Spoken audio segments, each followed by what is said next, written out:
The recent murders of 3 transgender women in Louisiana are not linked, but their deaths are part of a disturbing trend. Dustin Parker was killed waiting to pick up a passenger in his Rover taxi cab on January 1st, 2020 in McAllister.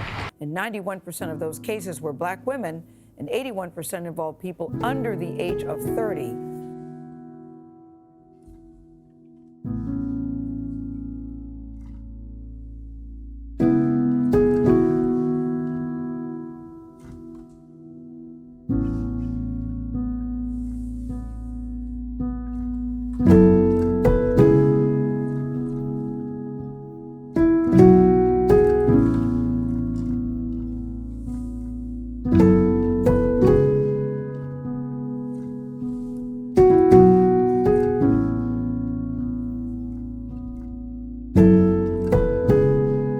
Be killed, but a lot of us live feeling like we're dead. We don't even have access to identify ourselves.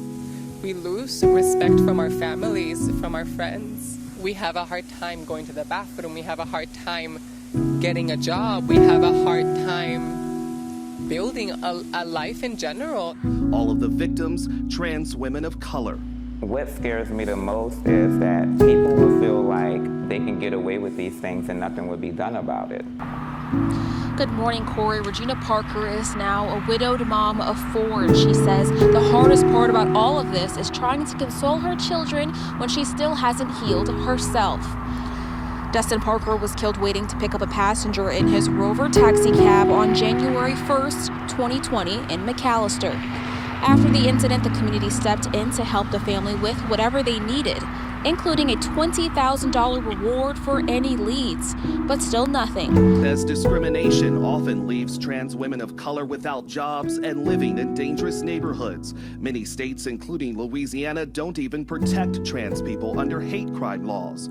Dupree, who works as a professional makeup artist, mentors young people in a community trying to find its voice. How many more people have to be killed before something is done about it?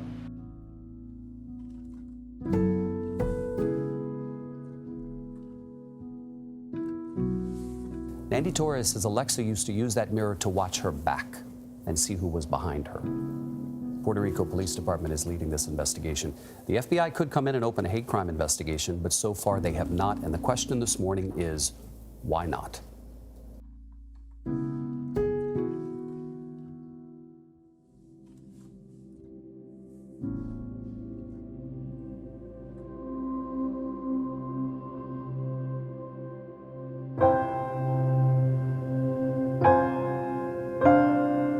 This homicide happening on the last day of Pride Month. The number of black trans women that have been killed. And days after LGBT advocates and Black Lives Matter supporters took to the streets in Dallas. Pride is a protest. Speaking out about equality. Black lives are inclusive of transgender. Sharon Grayson is Director of Transgender Programs and Services at Abounding Prosperity. The entire trans community, we hurt, we feel the same pains that the rest of our community feels. Mac's death at the Rosemont puts Dallas in the national spotlight yet again.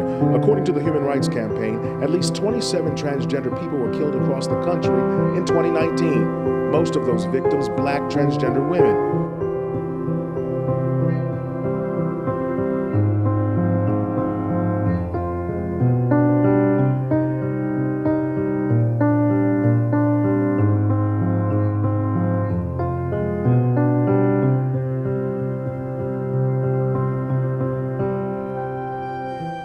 While the 3 murders here in Louisiana aren't connected, they highlight an alarming trend.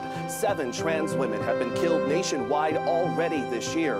Last year, a record 23 were killed, the majority black and Latino women.